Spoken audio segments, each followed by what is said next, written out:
Sa patuloy na Mindanao leg ng GMA Masterclass Election 2025 Dapat Totoo Series, naging sentro ng diskusyon sa Liceo de Cagayan University sa Cagayan de Oro City ang pagiging responsableng botante at pagiging mapanuri sa mga nakikita sa social media.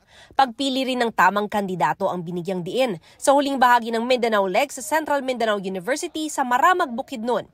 Ibinahagi ni GMA Senior Vice President and Head of Integrated News, Regional TV and Synergy, Oliver Victor B. Amoroso, ang kahalagahan ng fact-checking bilang depensa sa mga nagpapakalat ng maling balita o impormasyon. We the people are the leaders. We are the deciders.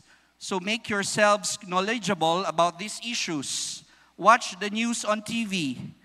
Read digital. And don't fall, rather, for slogans, one-liners, screamers, and hate peddlers. Ginawaran ng pagkilala at premyong tig 100,000 piso sa Gawad Julian Cruz Balmaceda 2025 ng Komisyon sa Wikang Filipino ang mga pinakamahusay na thesis at dissertation sa Wikang Filipino. Itinanghal na pinakamahusay na dissertation ang Isabuhay, Isang Larong Disenyo para sa Diskurso ng Mga Wikang Katutubo na isinulat ni Mariel Hias Liwanag PhD ng De La Salle University, Manila.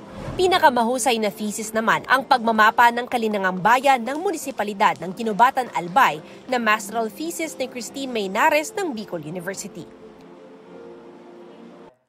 Huwag magpahuli sa mga balitang dapat niyong malaman.